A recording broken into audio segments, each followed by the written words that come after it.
Lectures frequently on the subject.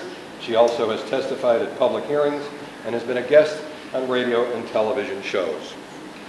Please welcome Dr. Jannette Barth.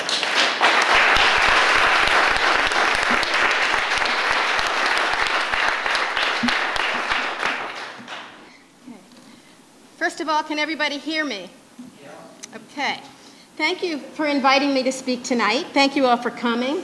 Thank you, Gary, for the nice introduction. I have been writing and speaking about the economic impact of shale gas development for over 3 years now. I've been critiquing many of the industry-funded studies, and I've been comparing them to studies done by independent researchers not funded by the gas industry. The conclusions reached by the independent researchers are vastly different than the conclusions reached by the gas industry studies. The gas industry claims that hydrofracking is safe and that shale gas is a clean fuel. There's much evidence that it's not safe and it's not a clean fuel. I think some of your former speakers have addressed some of those issues. The gas industry also claims that the vast reserves of shale gas in the United States will reduce our dependence on foreign fuel. The fact is that many of the shale gas rights in our country have been sold to foreign corporations, and the industry has been getting permits to convert large liquid natural gas export terminals to import terminals. The price of natural gas in Europe and China is much higher than in the US. That's mainly because elsewhere the price of natural gas is indexed to the price of oil, and it's not here.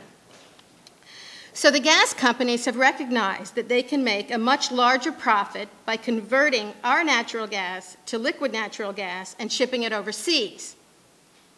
So I ask, how does that reduce our energy dependence? And also, subjecting our gas to global markets, the price will increase, as has been concluded in a recent study by the Energy Information Administration. Even without exports, there are reasons to believe that natural gas will not be a cheap energy source going forward. For example, the Pickens plan would convert large truck fleets to natural gas. And I think you're probably all aware that Mayor Bloomberg has been pushing to convert many of the large buildings in New York City to natural gas instead of oil for heating. And the recent EPA ruling that will encourage the building of natural gas power plants. All of these things will put further upward pressure on the price of natural gas. So the low prices are not really here for the long run. I joined a couple of elected officials from Tompkins County to meet with Tom Congdon. This was maybe a month ago. Tom Congdon is Governor Cuomo's Assistant Secretary for Energy and Environment. And when I heard that, I thought to myself, well, at least half of his title is right, energy. After the group of us expressed our many and varied concerns about hydrofracking, I think his single comment to us was that he feels that the low natural gas prices will help residents save money on heating their homes, and the low prices will encourage manufacturing industries to return to New York State. So I really fear that the administration in Albany may be short-sighted regarding shale gas development, its risks, and even its expected price levels. It seems that almost every week a new piece of research comes out that reports additional bad news about shale gas drilling, either having to do with drinking water contamination, poisonous air emissions, radon in Marcellus gas, earthquakes, or negative economic impacts. And by the way, a recent MIT study, as well as a 2010 study by the Aspen Environmental Group, indicated that increased natural gas development will postpone serious investments in renewable energy.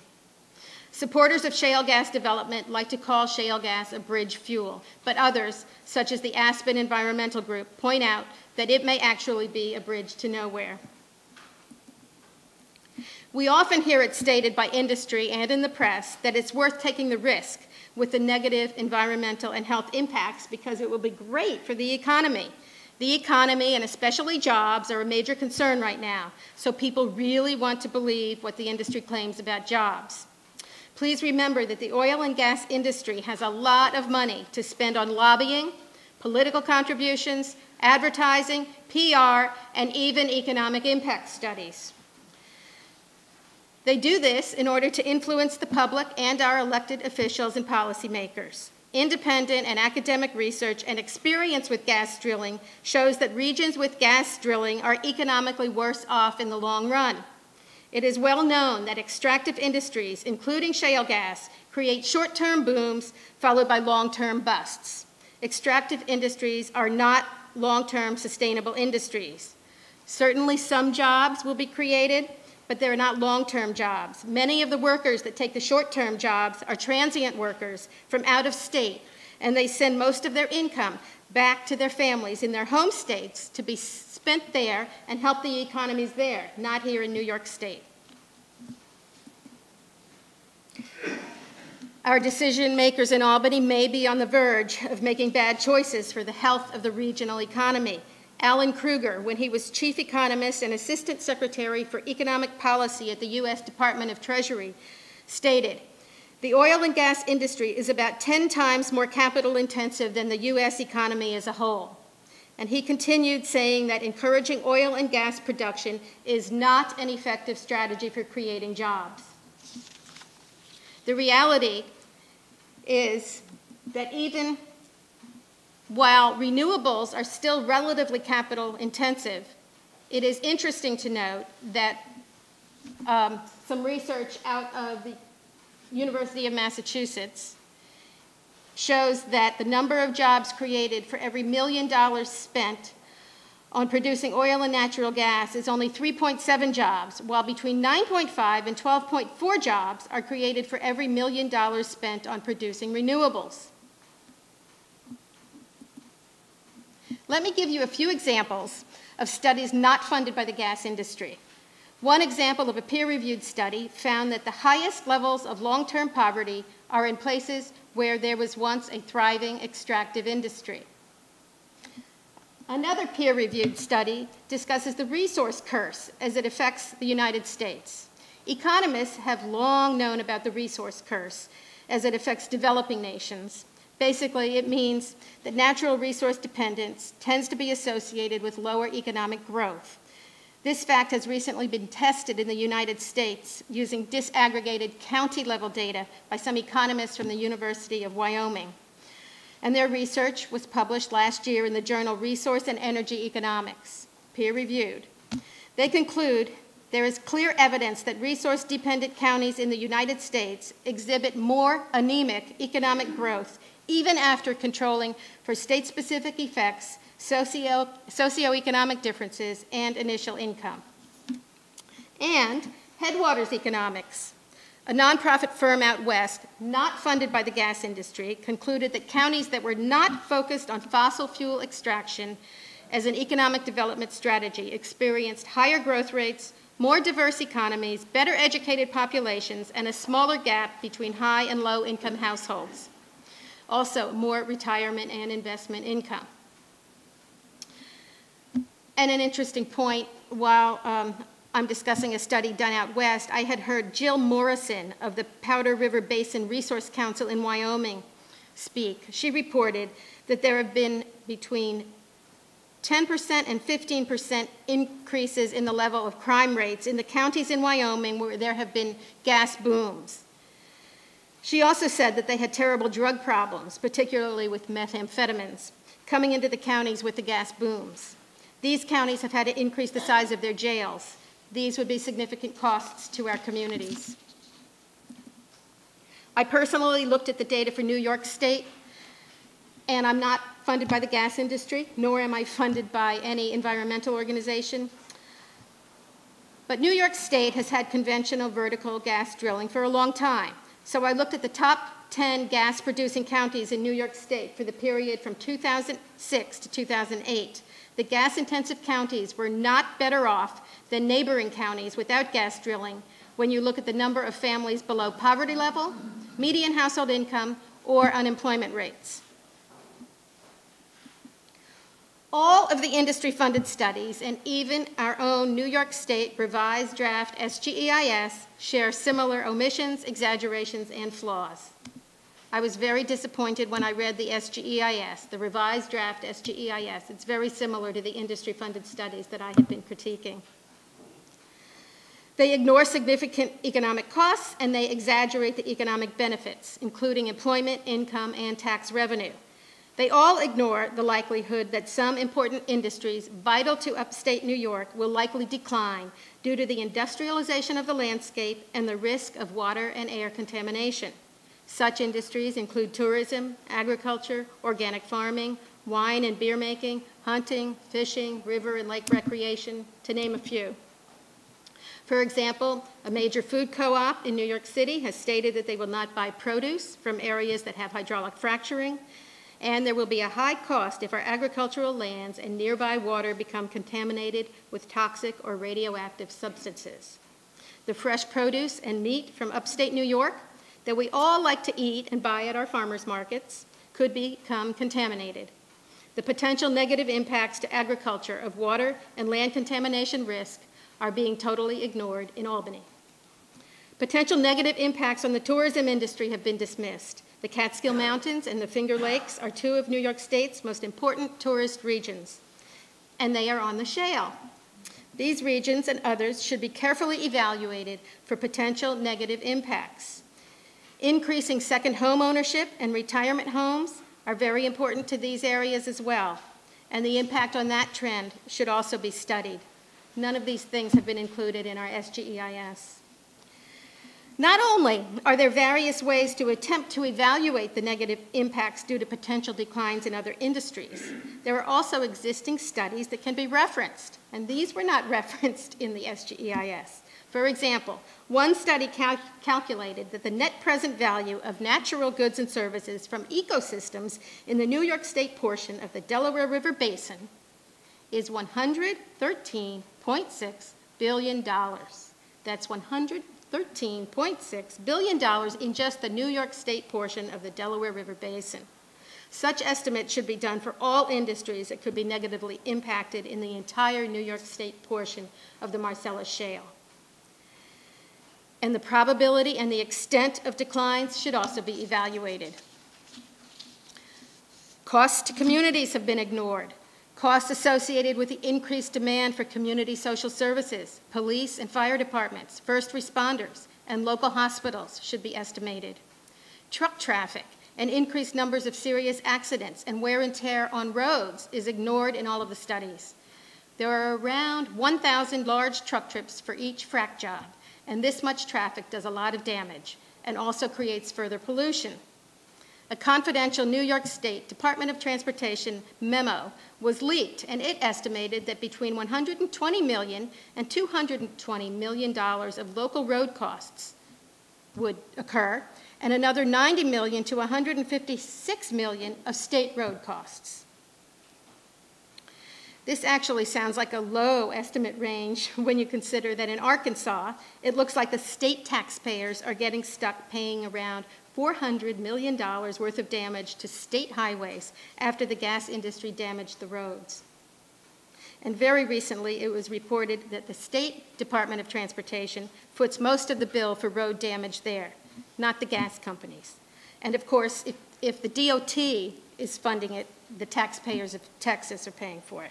They estimated that in only 3 of the 10 counties of the Eagle Ford Shale formation in Texas, projected road maintenance needs during the next 5 years is about $500 million. That's triple the amount that was projected before the boom. It appears that our own New York State DOT may have underestimated the cost of road damage if you compare it to Arkansas and Texas, but in any case, road costs are not included in the SGEIS. And by the way, when thinking about the costs of roads and other costs to both our state and local taxpayers, think about a recent study done by a Penn State professor who concluded that in Pennsylvania, most local governments being affected by shale gas development are not seeing more tax revenue as a result, while 26% of the local governments indicated that related costs had increased. Another paper out of Penn State in March does show increases in state tax revenues from counties with drilling activity, but the report admits that it reflects only the very early stages of natural gas drilling, and it states the impact of Marcellus activity on the total amount of personal income tax dollars collected by the state appears relatively small.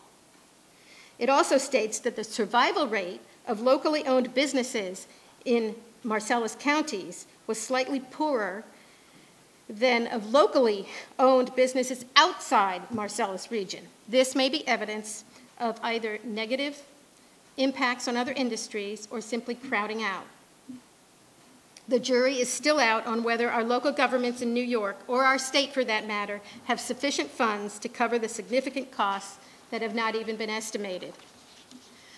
Still more costs are ignored in the industry studies and also in our revised draft SGEIS. All health costs have been ignored. In fact, there has been no health impact assessment at all done for New York State. And property values have been a very contentious issue in this debate. In Texas, the Wise County Central Real Estate Appraisal Board has devalued homes by as much as 75% if a gas well sits on the property. Remember that a decline in property values results in a decline in property tax revenues as well. And several experts have pointed out problems in the mortgage market, and in particular, the fact that gas leases are in violation of residential mortgage terms. Also, about 90% of mortgages are sold on the secondary market. Residential mortgages have requirements concerning setbacks and hazardous materials and restrictions on commercial activity. The risk goes beyond small homeowners and the local lending institution. It could impact the entire real estate industry in the United States economy in a bad way. I recommend an article that was written by a lawyer, Elizabeth Radow, in the fall issue of the New York State Bar Association Journal on exactly this problem with mortgage impacts. We already know that some banks are not willing to issue mortgages to homeowners with gas wells or nearby gas wells, and some insurance companies are not willing to issue homeowner insurance policies. So how can you sell your home if the buyer can't get a mortgage or insurance, or if your drinking water is contaminated? Property values on the shale may plummet. This cost is ignored in the industry studies, and it's not adequately addressed in the SGEIS. Another important economic impact on the region that's completely ignored is the loss of future economic development potential after a spider web of pipelines is built. This includes gathering lines, transmission lines, and more major pipelines. It prevents building. You cannot build on or near these pipelines. So this may be a significant opportunity cost going forward. We may not be able to develop these areas. In addition to the many significant costs being ignored, benefits are exaggerated in both the industry-funded studies and in the SGEIS. All of the studies seem to be based on exaggerated production assumptions. The SGEIS assumes that each newly constructed well will have an average productive life of 30 years. Other researchers have shown that the productive life of a shale gas well is far shorter than 30 years, more like 4 to 7.5 years. The most recent estimate of technically recoverable gas in the Marcellus Shale is only 84 trillion cubic feet, far lower than the 410 trillion cubic feet used in DEC's SGEIS.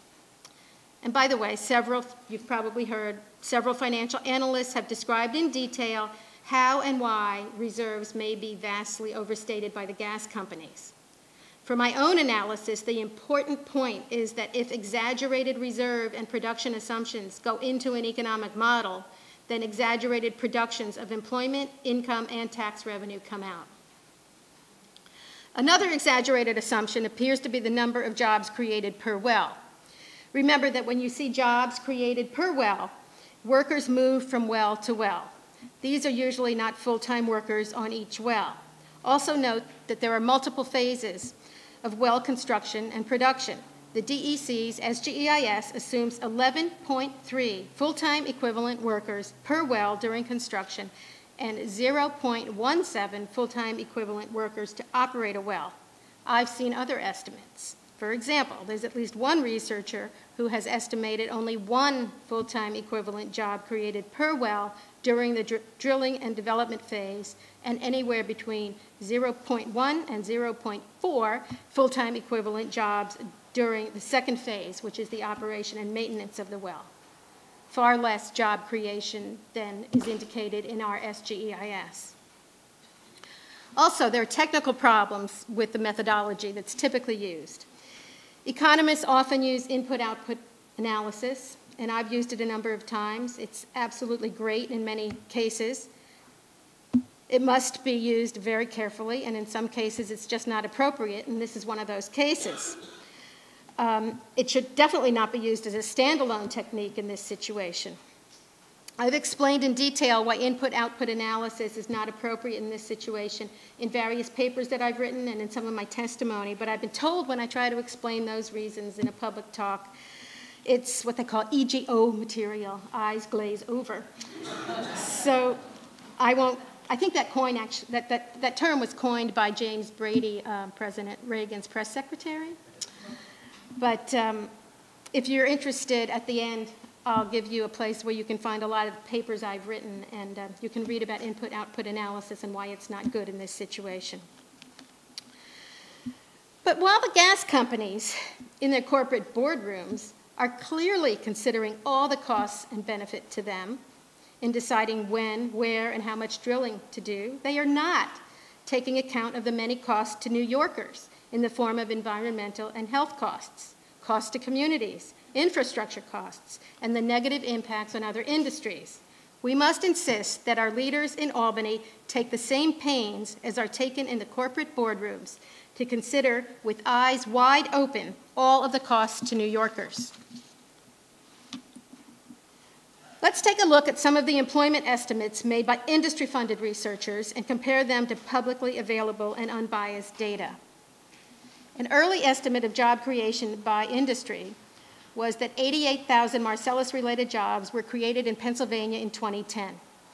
Publicly available data that was available at that time showed that only 65,000 jobs were created statewide in all industries in Pennsylvania in that year, 2010, and half of those were in education and health and in leisure and hospitality.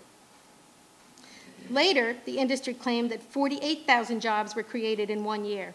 At least they came down from their 88,000 number, but the Keystone Research Center, which is not industry funded, found that in 3 years, less than 6,000 net new jobs were created in Marcellus core and ancillary industries. Less than 6,000 net new jobs in 3 years. That's not really very much. And more recently, as Ohio has begun to be exploited for shale gas, an industry-funded study claimed that 200,000 jobs will be created over the next few years in Ohio. An independent study, not funded by the industry, estimated that there will be only 20,000 jobs created, 1/10 of the industry's estimate. Perhaps of greatest concern is a statement that President Obama made in the State of the Union address that 600,000 jobs will be created by shale gas development. This number is also from an industry-funded study that is quite flawed. I wrote a critique of this study. It'll be on that website I'll give you. But the honest-to-goodness truth is that we don't yet know how many good long-term jobs will be created in the Marcellus Shale region. What we do know is that the industry is exaggerating many, many things. Surely there will be short-term jobs created during the short-term boom, but we don't know how many of these jobs are going to state residents, how many are long-term, and how many are good jobs. The industry and industry's coalitions like to tell anecdotes about job creation, how somebody's son got to come back to Pennsylvania because he could finally get a job in the gas industry. I think that's really nice, but we have anecdotes on our side too. You probably saw the recent report of a gas company in Pennsylvania having hired 60 workers from out of state. The workers relocated a very long distance. They were staying in a hotel. They were promised good long-term jobs, and then they were all fired within a month. The company suddenly decided to curtail production. I personally don't think that we should pay attention to any anecdotal clips from either side. We should look at real data, analysis, and research done by highly qualified and unbiased experts. And this includes the research that has been published that I gave examples of earlier. We can learn a few things about the economic impacts of shale gas development by looking at data and research from 2 states where shale gas drilling is taking place. Let's start with Pennsylvania. In Pennsylvania, there have been some interesting findings in several studies. Experience in Pennsylvania tells us that environmental and economic justice may be issues. Increased homelessness has become a problem as rents have been bid up by new workers moving in, and some landlords have increased rents dramatically. Dr. Bonita Kolb of Lycoming College did a study funded by the Pennsylvania Housing Finance Agency. She concluded, while the effects are broad-based and include some positive impacts on housing, the negative impacts are most severely felt by those who live on the economic fringe, the working poor, seniors, the disabled, and the non-working poor. By 2012, almost 5,000 wells had been drilled in Pennsylvania. A study out of the Penn State Cooperative Extension shows that only 1 of the 50 wealthiest school districts in Pennsylvania had a single Marcellus well by the middle of 2010. Economic justice is an issue here. It also found that school districts with drilling, on average, experienced declines in total local revenues. The same study found that districts with more drilling activity on average lost a somewhat larger percentage of students than did districts with less activity or no drilling. The study speculates that the negative association between enrollment size and drilling activity may be due to the exodus out of the districts of lower income and renting households who are leaving because they can't afford the higher rents and cost of living those communities are experiencing due to the influx of the transient workers arriving without their families. This is all further evidence that many of the workers are indeed temporary and from out of state, and they are not paying local taxes or spending much locally. Another study by the Penn State Cooperative Extension was done on the impacts of dairy farms. It found that higher drilling is associated with large average decreases in the number of dairy cows, and that declines in milk production are higher in counties with gas drilling. While it's too early to draw definitive conclusions for Pennsylvania, early evidence does show that dairy farming may be suffering due to shale gas development. Let's look at Texas for a minute. The Barnett Shale has been fracked since around 2001, longer than Pennsylvania. So I decided to take a look at some of the data to see how the folks in the Barnett Shale counties are doing. There are 4 counties in Texas that are considered the core of the Barnett Shale. They are Denton, Johnson, Tarrant, and Wise counties. Back in early 2010, I wrote a paper called Unanswered Questions About the Economic Impact of Gas Drilling in the Marcellus Shale. Don't Jump to Conclusions. In that paper, I explained that comparing the economic impact of shale gas drilling in the 2 states, New York State and Texas, is like comparing apples to oranges. Texas has had a well-established oil and gas industry for many years, and they have a labor force with the requisite skill sets. Oil and gas headquarters and main offices are in Texas, and they have all of the established ancillary industries right there in Texas. New York doesn't have a lot of workers with the required skill sets, nor the oil and gas headquarters, nor extensive ancillary industries. So Texas is likely to do better than New York State economically from shale gas development. It was kind of amusing when I gave this kind of a talk to an audience, and there happened to be a bunch of Texans in the audience, and they jumped up and said, well, geez, you know, our gas counties in Texas really aren't doing that well. So I concluded they were right. When I looked at unemployment rates, growth of median household income, and the number of people in poverty, it doesn't appear that the Barnett Shale core counties are doing better than the rest of the state. I'm the first to admit that there are many reasons for differences between county data and state data and trends, but it's interesting to note that for the period from 2003 to 2010, median household income increased by 21.2% in the state of Texas, but in the 4 core counties, median household income increased by only between 10 and 16%. And for the same period, the increase in the average unemployment rates for the 4 counties was 2 percentage points. and it was very similar and a little higher than the increase in the state unemployment rate of 1.5 percentage points. They're not doing that great in unemployment rates either. And finally, the number of people in poverty in the 4 shale counties there, the 4 core shale counties, increased in percentage terms just as much as statewide. So those Texans in that audience were absolutely right. Texas doesn't appear to, the gas-intensive counties in Texas don't appear to be doing better than the rest of the state. And remember, I already mentioned the negative impact on property values in Texas and the high unexpected road costs in Texas. Health costs in Texas are starting to be noticed as well. For example, according to the Texas Commission on Environmental Quality, the 2010 inventory of gas production equipment in the 24 counties of the Barnett Shale, they concluded that the same 6 counties with rising rates of invasive breast cancer also have the highest count of compressors, separators, tanks, and other above-ground points of emissions.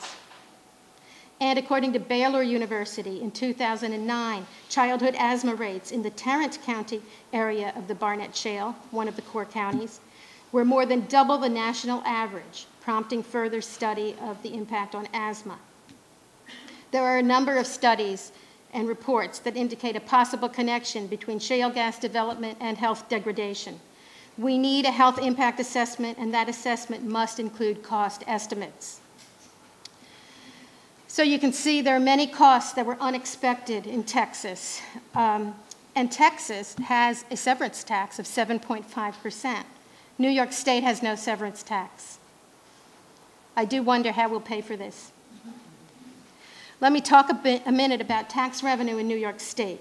Supporters of gas drilling in New York often point to the ad valorem tax as a revenue stream for local communities.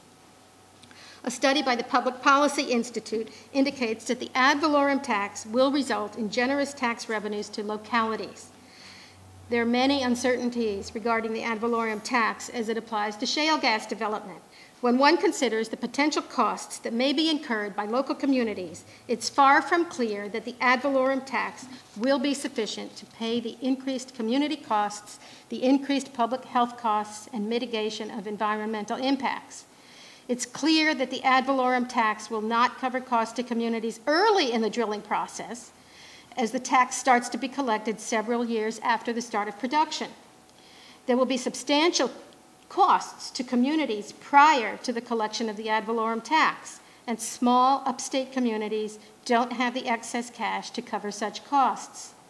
It's uncertain whether the discount rates used to calculate the tax are appropriate for such a high-risk situation as horizontal, high-volume slickwater hydraulic fracturing.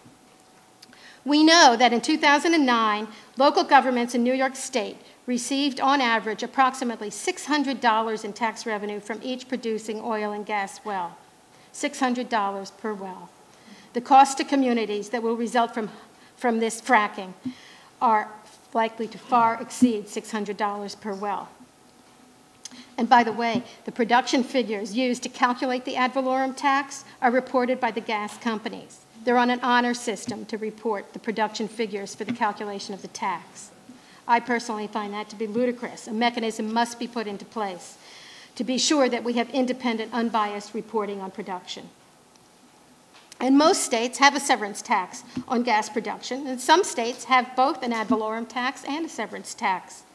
New York State must take the time and spend the money required to have a thorough analysis done of all tax and fee possibilities to be sure that we're not simply giving away a valuable resource and creating many financial and other problems for New Yorkers. Make sure that you question all the industry claims. I want to walk you through a few different but somewhat related examples of industry claims. Ethylene cracker plant. I'm sure many of you have heard about the ethylene cracker plant that Shell Oil is going to build in Beaver County, Pennsylvania. A cracker plant separates wet gas and produces ethylene that is in turn used in plastics and other chemical industries. There was competition among West Virginia, Ohio, and Pennsylvania, each state hoping that Shell would decide to locate there. There are concerns about the quality of air emissions near a cracker plant.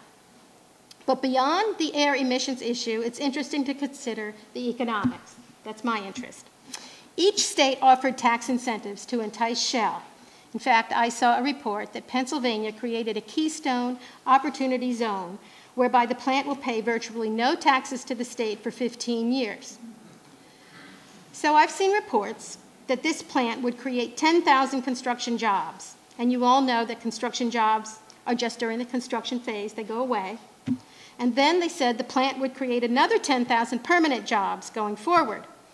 Note that the facility will be built on 300 acres. So I looked into another ethylene cracker plant owned by Shell, but this one located in Norco, Louisiana. The Shell website states that this plant is on 1,000 acres. The other's on 300 acres. This is on 1,000 acres. And this one only has about 600 full-time employees. So on 300 acres, they're going to have 10,000 permanent employees, but on the 300 one, 10,000. On the 1,000 acre, they really, in fact, only have 600. So does this make sense? I don't know. I don't know much about ethylene cracker plants, but it sure seems to me that this is an industry claim that should be questioned. Let's look at the Keystone Pipeline for a second. The Perryman Group, a consulting firm in Texas, hired by TransCanada, and by the way, the Perryman Group has done some studies on the economic impact of shale gas development on Texas. I have critiqued them. They're highly flawed, highly biased. Anyway, this same company, the Perryman Group, the consulting firm, concluded that 119,000 jobs would be created by the Keystone Pipeline. Cornell University's Global Labor Institute found the Perryman's Group study on the Keystone Pipeline to be flawed and the employment numbers highly exaggerated. The Cornell report concluded that employment potential from the Keystone XL pipeline is little to none. So we really shouldn't be listening to the oil and gas industry. They have been proven wrong too many times. Sadly, the media, not to mention our own president, often repeats industry claims. It sounds like industry's plan now is to export much of the shale gas. Then we in New York and other shale states may be left with contaminated water and land, public health issues, and bust economies while the gas companies are selling the gas abroad. A thorough economic assessment should include estimates for all significant costs, and it should be careful to accurately estimate benefits. I feel that a proper assessment should include detailed recommendations regarding action steps to help maximize the benefits and minimize the costs. I have not seen such recommendations in any of the studies, not even in the DEC study. The pace and scale of drilling can significantly affect long-term impacts, and the various alternatives regarding pace and scale should be carefully analyzed. Tax policy recommendations and financial assurance recommendations should be made to be sure that funding is available to communities for their increased costs and also for environmental mitigation. Even if legal liability for these costs is placed on the gas companies, this is no assurance of recovery. Anyone who tried to recover an indemnity from Enron can tell you how valuable those are. If the commentators are correct and some of the prominent independent gas companies go bust, recovery will only be available if far-sighted legislators have required them to post substantial bonds and insurance indemnities. I don't want to see statewide taxpayers get stuck paying for environmental mitigation and possibly widespread public health and social service impacts while the gas industry collects the profits and pays its shareholders or goes bust. There should be an in-depth study done and recommendations made of how best to tax gas production, be it an ad valorem tax or a severance tax or both. We must be sure that funds are available as needed. And a long-term economic development plan for the entire region must be in place to help minimize the negative effects of a potential economic bust. So here are the 4 major things to take away from all of these comments I've thrown at you. Number 1, as of now, nobody has conducted an adequate economic impact study of gas drilling in the Marcellus Shale. Number 2, The oil and gas industry has a lot of money to spend on political contributions, lobbying, advertising, PR, and economic impact studies. They want to influence the public and our elected officials so that they will maximize their profits, but it will be at the expense of all of us, our health, our communities, and our economy. Number 3, the only parties likely to benefit financially in the long run from gas drilling in the Marcellus Shale are the gas companies and their shareholders and a few lucky and large landowners. The rest of us will be stuck with many of the costs. And finally, please stay informed about fracking and tell everyone you know about it, and take action steps to let your elected leaders know how you feel. Let them know that we need a health impact assessment and an unbiased, comprehensive economic impact assessment. We all need to make a lot of noise about this. We have to make sure that Governor Cuomo hears us. Here is my email address. Feel free to contact me. I love hearing from everybody with maybe any studies I may have overlooked. And also on the very bottom is a website, catskillcitizens.org. I really recommend the website in its entirety. It's probably one of the most comprehensive and up-to-date websites on fracking. And there's a page, I'm happy to say, /Barth, that contains a lot of the things I've written on this topic. So thank you again.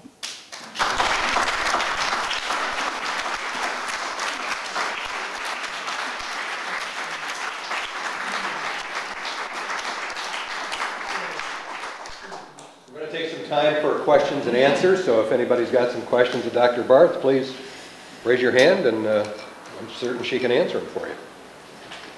Don't be so certain. Okay. that 113 billion that you mentioned earlier, was that annually? No, that was the net present value over future years, net back to the present. That was a study done by some professors at the University of Delaware. They were studying the whole Delaware River Basin, and that was just the New York portion. But that's a lot of money. Yes? Can you explain the difference between an ad valorem tax and a severance tax? Severance tax? Yeah. Well, the ad valorem tax is calculated on the basic premise that the shale gas is property. So it's kind of like paying property tax, but you're paying it on the shale gas that's coming out, that you're producing. And they use, in valuation terms, they use something called the income approach to value it. So it's basically a discounted present value of the production. But it doesn't go into effect until about, I think it's maybe as many as 5 years after production starts. I'm not really sure, at least 3, maybe 5. So these small communities will have cost impacts before then. Now, the severance tax is a percentage tax. In Texas, it's 7.5%. I think that's about average. In Alaska, I think it's very high. Some are around 3 or 4%, but most states with shale gas drilling, with gas drilling period, have a severance tax. And that means that every amount of gas taken out of the ground, the gas company has to pay that percent on that production. So it's not a complicated formula like the ad valorem tax. And the problem, some people say the problem with the severance tax is typically it goes to the state, whereas the ad valorem tax goes directly to the communities. But I would recommend that, detailed analysis be done to structure a severance tax appropriately so that the funds are going to the communities that are experiencing the costs. Anybody else? Is that the same as a wellhead tax? I think the severance tax is like a wellhead tax, yeah. But usually they refer, in shale gas, they refer to a severance tax. Yeah. Question back there too? Yes. A couple of items. I didn't hear anything regarding final cleanup after everything is finished. And if we relate back to what happened with the PCBs, we can imagine that the cleanup will be far more expensive than what we'll achieve out of the employment that we get out of this. One other thing is, I think we ought to be looking at other alternatives for getting employment And I think we need tariffs for this country so that we stop losing our industry.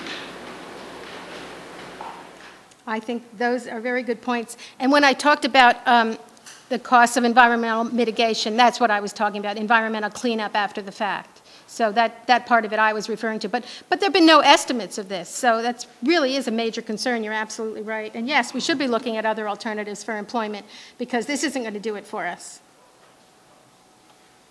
Yes?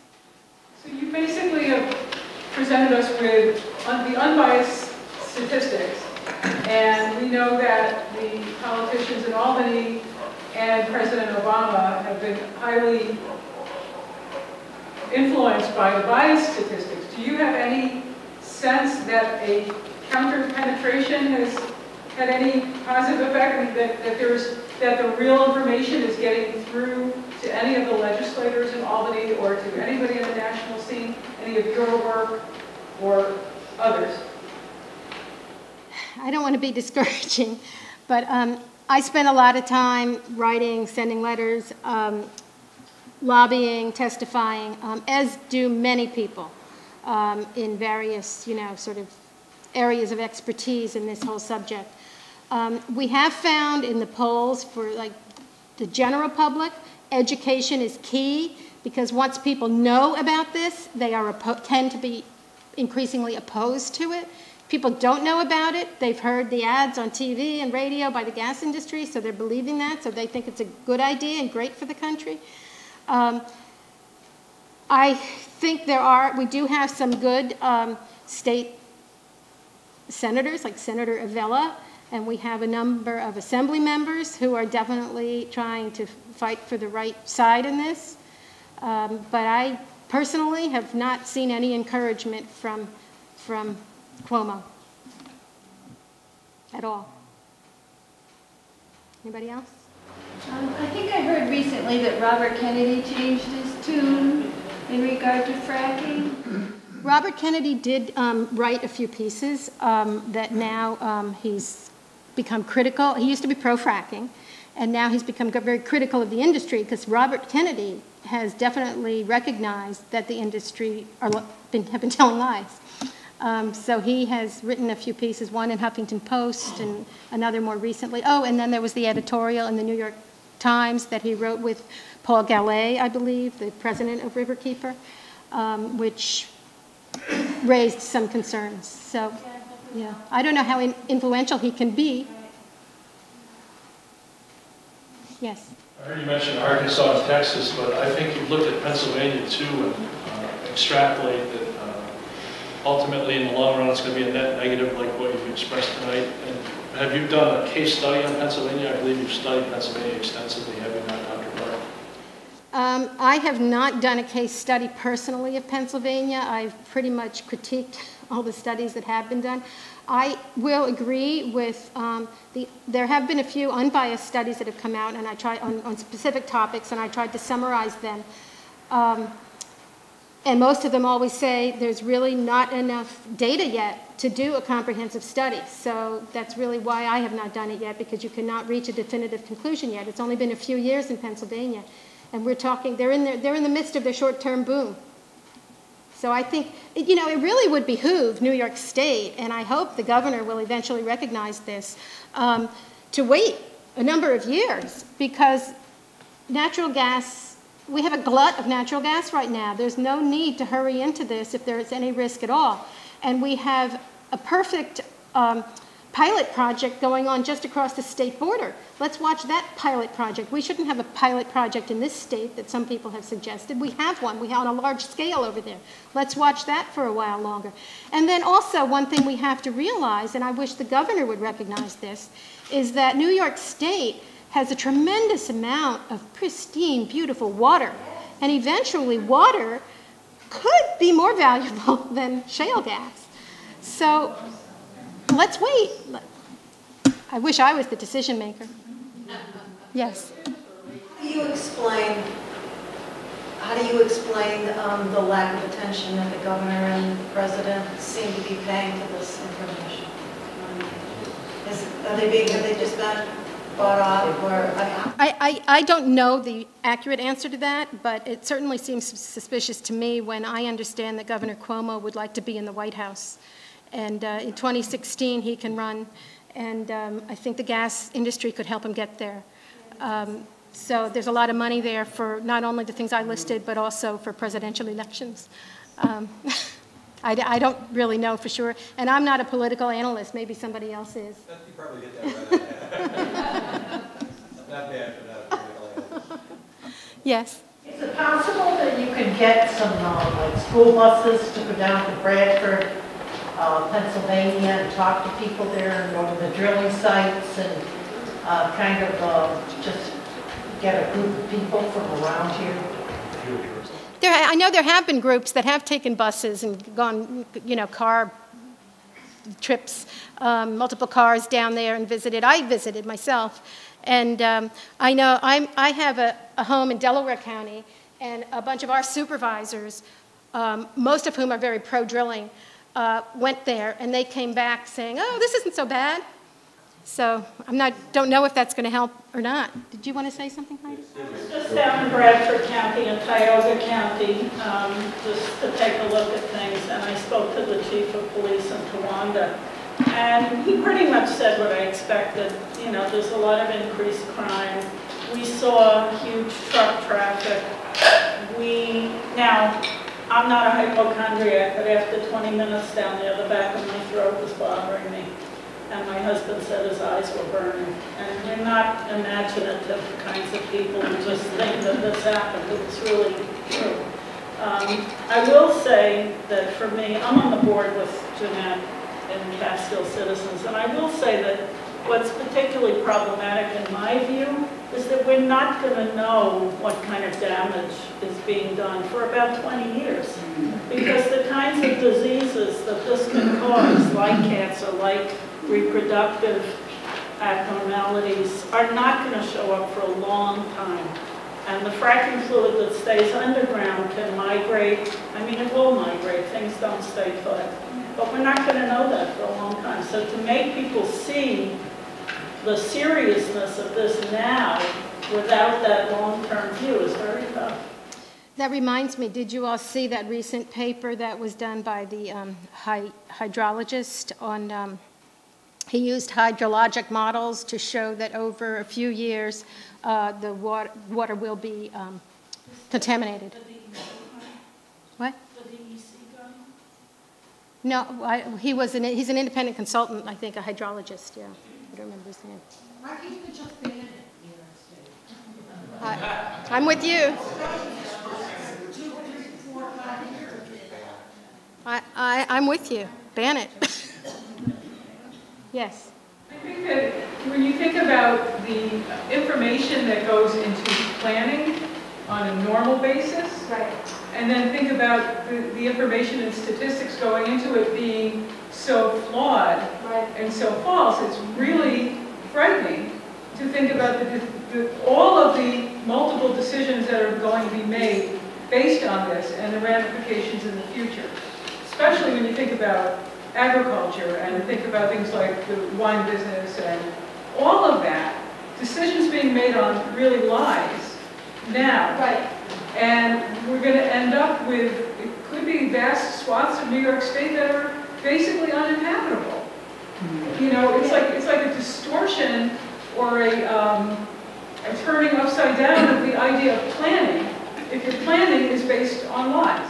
Yeah, and what's very sad about it is we hear, I've debated some of the industry people. I was on this TV show in the city, and they had an industry lobbyist debating me, and he was saying, "Oh, New York, upstate New York is like Appalachia. It's terrible. They need jobs." And I'm like, "Oh, give me a break," because I'm thinking, all of the effort that they often talk about the southern tier being depressed. Well, okay, the southern tier is somewhat depressed, but the fact is, the whole area has worked so hard to get tourism going, agriculture, organic farming. I mean, they've really worked hard. All of those efforts, and I think they've made some great headway. And I think it's just a matter of time before it really becomes a heck of a lot better economically by persevering. And we were shot a little bit by the recession, as everybody was. So it's not fair to compare now. And I just think that if this comes in, there's a chance that all of those efforts, tourism, agriculture, organic farming, and further up in the Finger Lakes, the winemaking and everything, could just be destroyed. So I also completely agree with you. Yes? On the more positive side, if you want to know what you can do, I think we need to be a grassroots effort. And there are now 100 towns that have declared a ban or a moratorium. And it's been on a town by town by town basis. And Bonnie Reynolds has got 25 of those towns. Her and her team of volunteers have gone to each town board with people and petitioned, and it's been totally grassroots. And so now there's 100 towns. That's not all the towns in New York State, but if all of us can go to our town boards and say, this is what we want, and at least get a moratorium until we can get our zoning laws modified or a ban in place. And I think that pays off. It was very gratifying to see that 25 or 28 towns. Oh, you're talking about Utica. There's 26 townships, and at this point we have 22 with moratoriums. But we've managed to get 2 now in Madison County. And there's a couple more where they're considering moratoriums in Madison County. And to me, that's where it's at. It has to be right down at the grassroots and where we live, and make our leaders accountable to us. I'm also very pleased to see when we do some surveys at the county level that we find that the people who are actually living on the shale are vastly opposed. Catskill Citizens hired a Pulse Opinion Research to survey both Sullivan County and Delaware County, and between 70 and 80% of the people living on the shale in those counties are opposed to fracking. And you'd think our governor would see that. Yes? Yeah, on this point that you just raised, dairy farmers are having a hard time. Yes. And this is very tempting for them. Yes. Because they're going to get some money right away, and if actually fracking or drilling goes ahead, they'll get some more as the gas is pumped out. So what do we say to the dairy farmers? Well, I think one of the things we could say, we saw several weeks ago now, we had 2 veterinarians from Cornell. Did you have Michelle and Robert? Right. They told us about what happens to the stock, the cows, when exposed closely to these wells. And they die, or they can't give birth to their calves, or the calves are born, but they are so badly genetically interfered with that they're not going to grow up to be milk cows. I mean, this is a case, it seems to me, where the dairy farmers may be buying a pig in a poke, so to speak, and may in fact be buying into the death of their own kind of industry. Well, you know, the study in Pennsylvania that showed dairy farming declining, we can't be sure if it's declining because the dairy farmers made money from the gas companies who closed down the farm, you know, because they don't need to do that hard work of farming anymore. We don't really know when a study like that comes out we don't at this point know what the underlying cause was. But you make an excellent point, and I think it's really important to educate farmers in the area about the work that Robert and Michelle have done, and others on health impacts. Health impacts affect animals and humans. I think, again, I go back to the fact that education is key here. We have to educate many people on many aspects of this. Excuse me, the question was asked, and I don't know who asked it on this side of the room about getting buses and going down to Bradford and going to see them for yourselves. We have two people with us tonight that took that initiative, and Bonnie is one of them, and the gentleman against the wall, Carlton Corey, took a ride down there and saw for themselves, along with Tasha Hance, a name that is pretty familiar to everyone, most everyone here, but saw those conditions and saw them for themselves and got a first-hand view of what those communities were going through, and this was quite some time ago. But after the meeting, if you'd like, I'm sure they'd be willing to chat with you for a moment and tell you what their first impressions were of that area and what impressed them or depressed them about what was going on down there. Back corner. Thank you for the presentation today. I just wanted to ask the audience as a whole, thank you for the grassroots effort. However, can we learn something from our neighbors up north in Vermont? I understand they passed some new laws and so on and so forth that could really help our states. Do you know anyone in that state of Vermont or know of someone that can help us out here in New York? I don't know anybody there myself, but I was so pleased to see that. And you know, when I talked earlier, a few minutes ago, about how the efforts and the improvements we've done in tourism because of outside interests, outdoor recreation, and farming, organic farming. Vermont has all that right, you know. They've done a really good job with all of that, and they're not going to let fracking ruin it. So I think a lot of people can learn a few lessons from Vermont in this particular situation. Yes? I just want to say they don't have any shale. That's that too. That is a good point. By landowners who've been sold a bill of goods, there's no political pressure. I'm not saying it isn't a great thing that they did it, but I'm more impressed by France, Bulgaria. I think the Czech Republic is now in the process of passing a ban. England is starting to turn back away from the idea of using shale.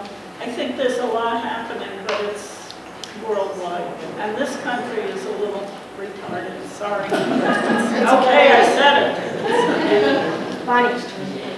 There's something that has to be thrown into the soup here, both for calculating possible health problems, and that is something just coming to the fore that Sandra Steingraber has been trying to make us understand, and this is about the silica sand.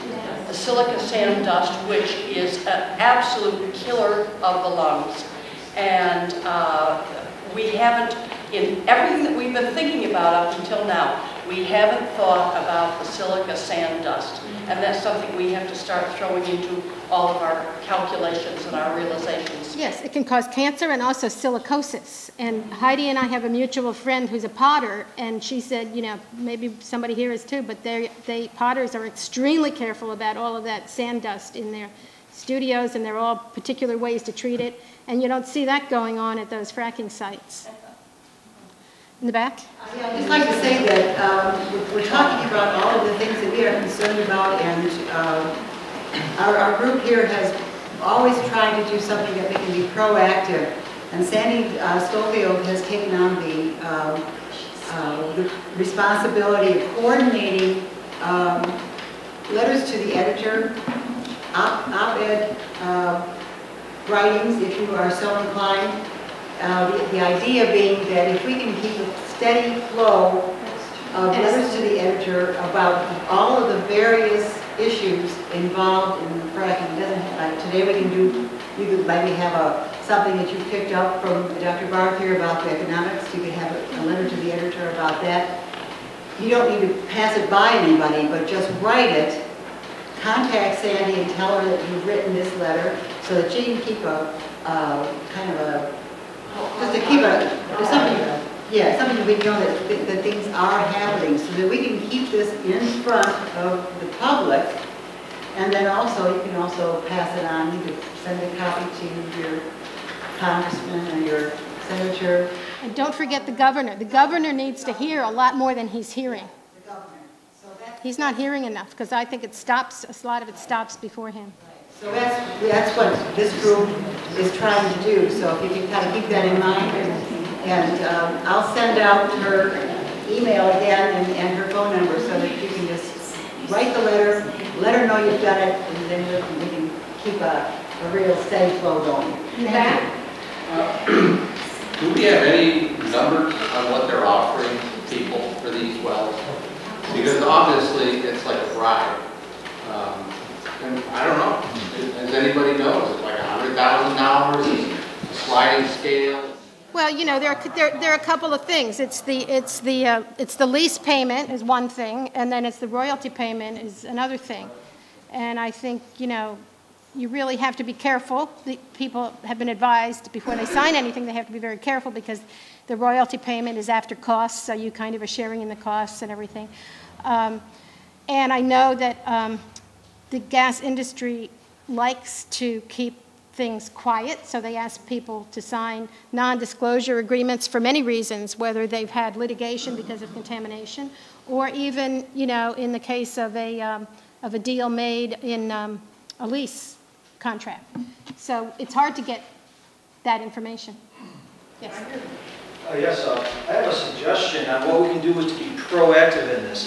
As the gas industries have destroyed people's water, they have been forced to provide water at their own expense to the people whose water they've destroyed. But oftentimes it's near impossible, because you have to prove that your water wasn't spoiled first. And you're not going to get a whole bunch of people in the state to spend $400 or $500 on a water test right now. But the idea is if we had a water sample that was sealed and notarized, perhaps 6 packs against hydrofracking, an idea like that. You get 6 bottles, and they're taken from the person's well, and they're sealed by a notary public and with a number on it, similar to maybe a urine specimen for a drug test. And the homeowner would keep 2 bottles, keep 2 bottles in the warehouse in case of breakage, and 2 would be hidden in a secret area, because I don't trust them. It's an interesting idea. You know, Mr. Penningroth, everybody know him, the Community Science Institute? Steve, is it? Steve Penningroth. He does a lot of water testing in this, on this issue. Maybe you should contact him and see if that's a business idea for him. Because they like money. And if worse comes to worse and they do start, they're going to start in the south and start working their way up. And as they contaminate water wells, if they get sued and you have thousands and thousands and thousands of people with evidence, and you start hitting them in the pocketbook, it may stop. What was the last name? Penningroth.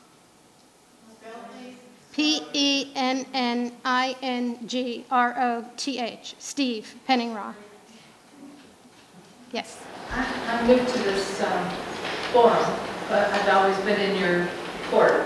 But I'd like to say this: if we think it's wrong, why isn't it wrong for everybody? I mean, I think what's happened here is everybody's looking out a little bit for their own communities, their own states, and really the issue is broader than that. And rather than be, I know I want to be a grassroots movement, but of course you need money, and you need to have the national forum, I believe. I mean, I've lived through the Vietnam thing, I've lived through the environmental changes of the 70s, and it didn't happen in small little groups only. And you have to get out on the national stage. There have been a few coalitions that have started up in New York State to try to group more people together, but there is a national effort now called the Mothers Project. Are you familiar with it? If you go to, which? There's a rally in Washington, D.C. That's what I'm talking about. And you need to have a lot of people, because what makes noise is not 20 or 50, but 500 and 5,000. You know, I think honestly, we ought to get more groups together. Even, we need somebody to lead the charge. Go to, yes, we do, and please encourage people to do that. But also go to the website, mothersforsustainableenergy.org. And you don't have to be a mother. So everybody go and join it and support it. It's a national effort, and it's very new. It just started with a long, full-page letter that was put in the New York Times on the Saturday before Mother's Day on page 5, if you want to go look at the letter. Yes, Angela Fox, right. Yes. May I add to that with respect to your comment about the national figure, theater and venue and scale of things? my husband and I went down to the XL pipeline protest, which was organized within a matter of weeks, I believe. And there were two actions that occurred. One was in front of the White House. It was a civil disobedience, allowing ourselves to be arrested. There were so many that it cost $100 and sold your shoe to get out. But the DC cops and jail couldn't hold us. And the second was a month later, and again, this were people from across the United States. A lot of Vermonters showed up, but that XL pipeline, which has nothing to do with us here in the East specifically, though generally it does, because of course that tar signs, that dirty, dirty stuff, is doing just what Dr. Barth has suggested, is in fact the answer to this so-called clean bridge energy.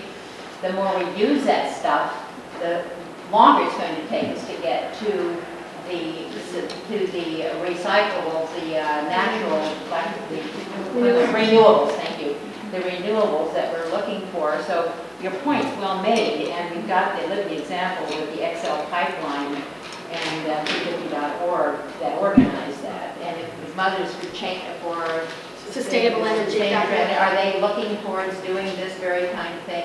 The people will travel to go do these things. It's a new group, but they're trying to become global. You know, it's trying to get the word out there to become and they're trying to be very active for the upcoming election. So it might be something that those of us in this room that are really committed to making sure this stuff doesn't happen, not only in our own backyard, but across the nation, say globally, that we move in that direction, not just talk about it, but actually physically show up. A New York State umbrella group that has just started up is New NY, in New York, NYagainstFracking.org. And if you go to their website, they list dozens and dozens of groups in New York State. And so they're trying to form the coalition for New York State. And they may just do it. That's Sandra Steingraber's organization. So check that one out. So where do you get the signs to put up less than $10? Well, you've come to the right place. Because tonight only, we have, not tonight only, Chad's with us all the time. Chad Davis is one of our county legislators who has been very, very active in this process on a county level, on an individual level, personally. But Chad brought these signs with him tonight, and he's willing to donate. I think there's 15 of them here. He's willing to donate 15 of these signs if he can be assured they'll be put up in good use to someone's front yard. And if someone should want to buy a parcel of them, you can certainly contact Chad, and he'd be more than willing to play Let's Make a Deal. But there are signs here tonight for that purpose, and they are of the goodwill and generosity of Chad. We had one question over here. Yeah. Do you know anything about this, like Chesapeake Energy, et cetera, Two for our guests. taking leases and flipping them? Yes. And they're making money off of that. Are there any regulations as to what leases people sign, and is this legal? Chesapeake, even Aubrey McClendon had publicly stated that that's how Chesapeake makes a lot of their money, is by flipping the leases.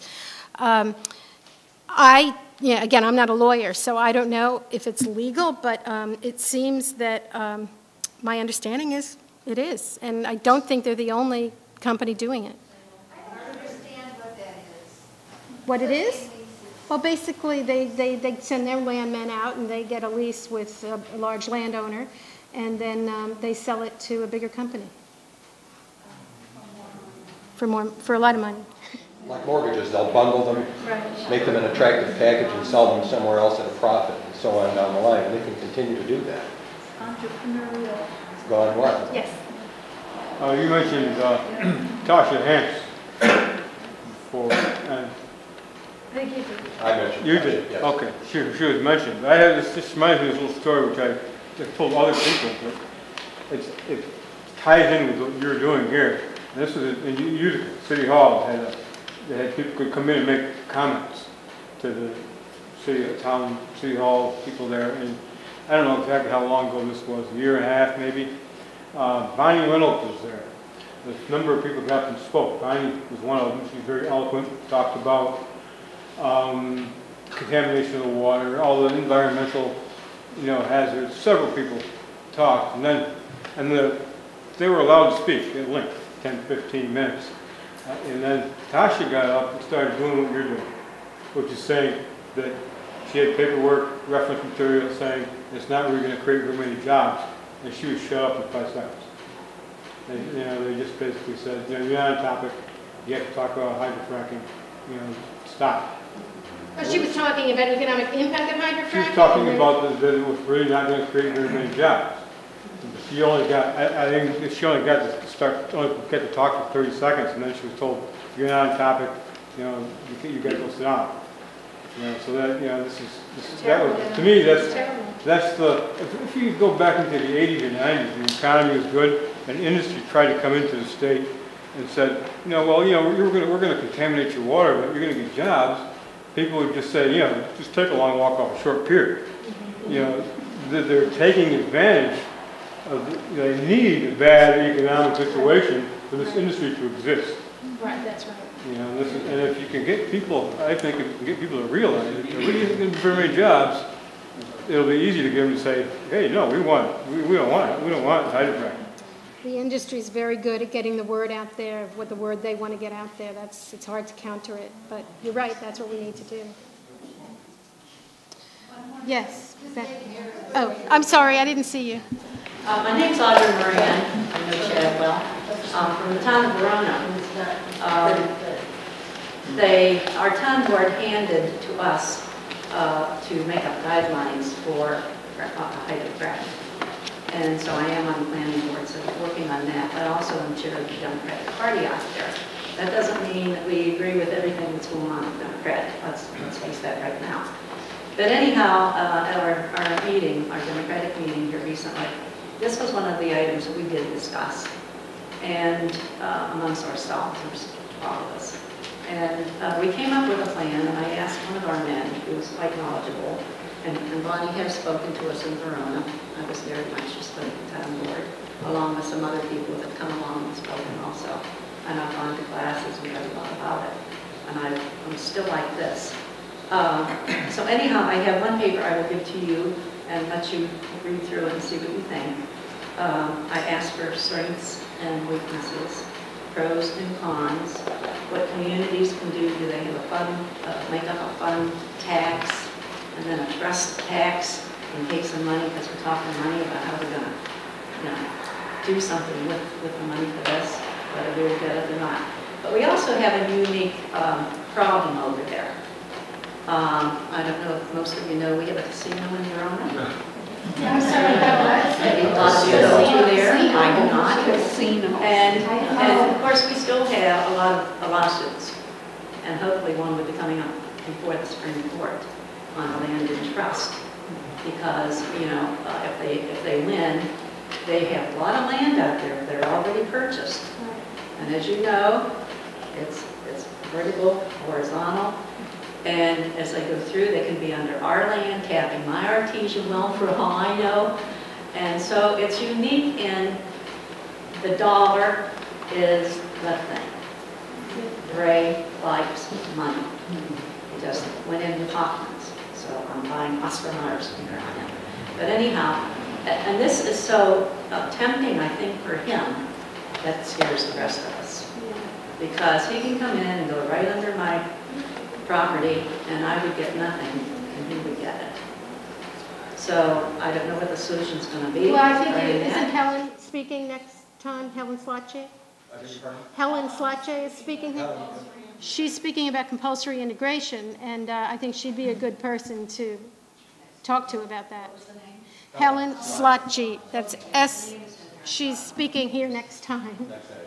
This offers a unique set of circumstances because the United Nations owns a huge parcel of land, and it's a sovereign nation. It might as well be. Just Verona. It might as well be Germany in the middle of. It's the whole. It's the whole thing.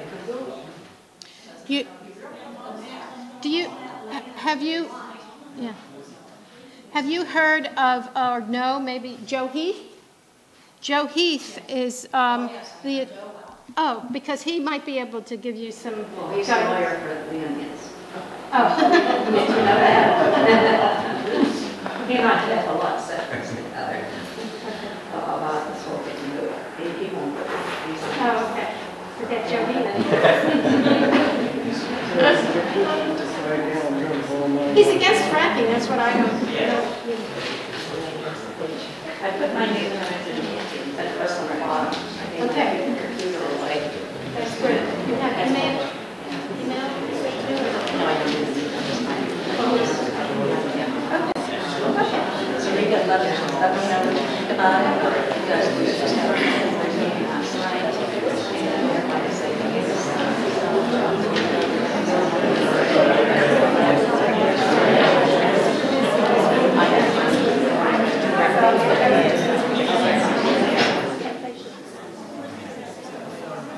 Yeah, was the question over here I missed? Yes. Bans that the various towns have passed against hydrofracking, do you believe the state could override those bans? You guys are asking me legal questions. I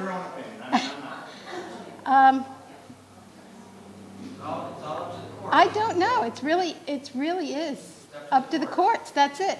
Because, you know, the two towns now, the judge found in favor of the two towns, and now it's going to go to appeal, and who knows? I hope it works, but I don't know. As a Hamilton College graduate from '71, I think was a judge in the Dryden case. He wrote a very powerful decision in favor of the town of Dryden that zoning should hold. Right. The town of Middleton came out soon thereafter and dovetailed with the Dryden case. And those are very strong cases. And now as it goes to the appellate court, it's going to be very hard to overturn it. But I still think we need to work on our senators. The Assembly's, I think, in our court, but the Senate is not, and we need to work for home rule. And so that, because the state is the ultimate sovereign, and if they decide, they could set law that would override perhaps a court's interpretation. Chad, along those lines, it goes into this very nicely, is the town of New Hartford. I'm currently looking over a draft that was just emailed to me, and hopefully we're going to have the slot chairs look at it. But the town board has asked, and the town attorney has written an ordinance banning hydrofracking in the town of New Hartford. So we're on our way.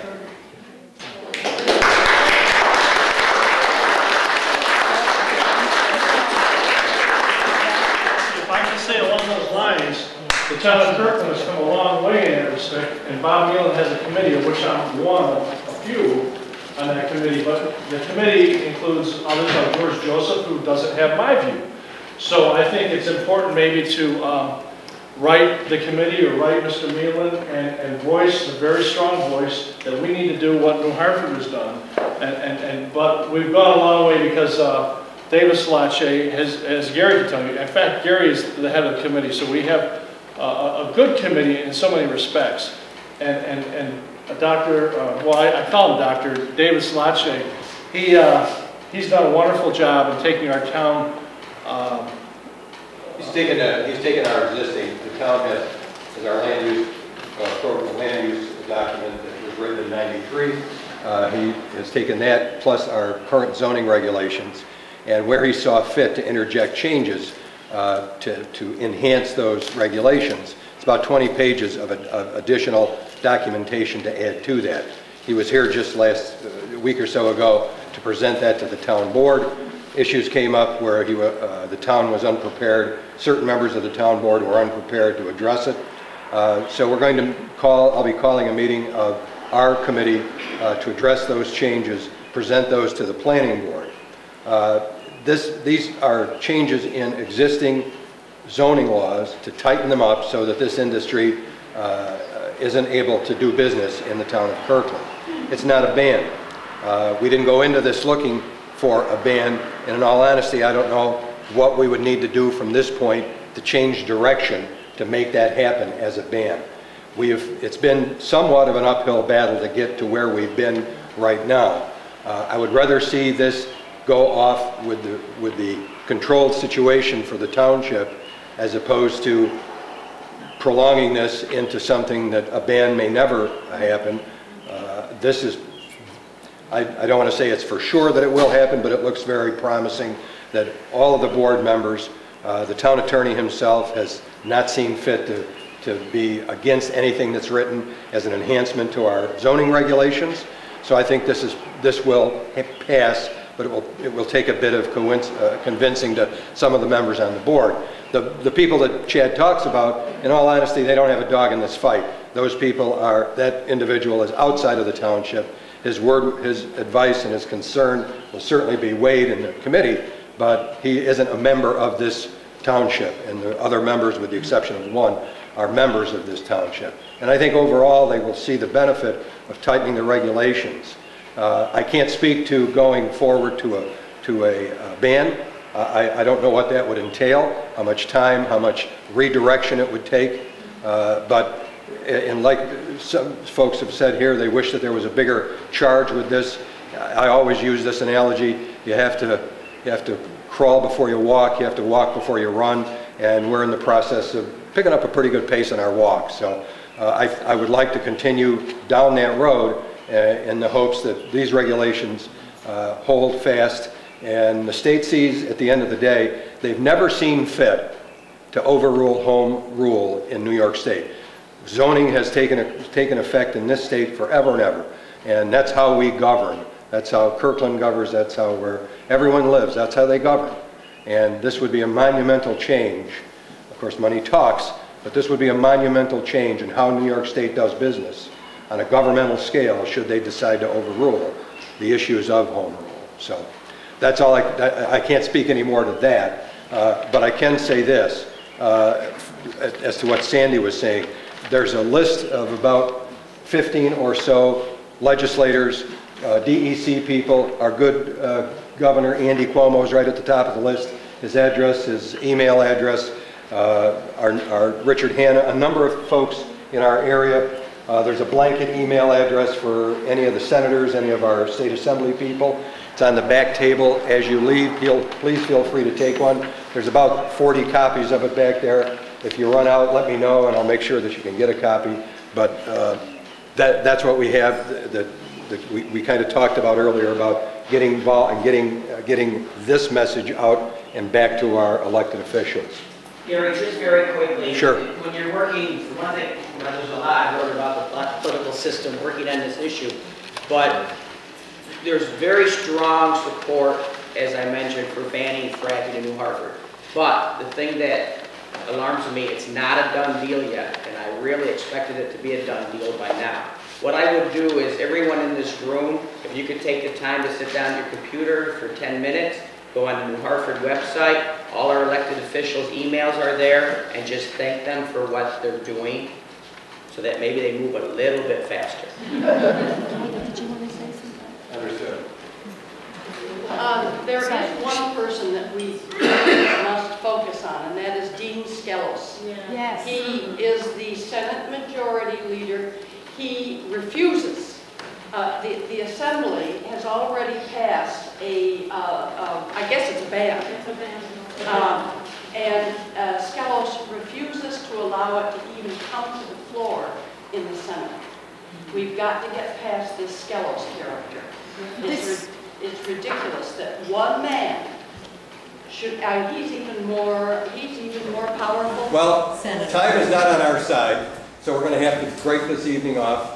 I truly appreciate your efforts this evening. Thank you so much for coming.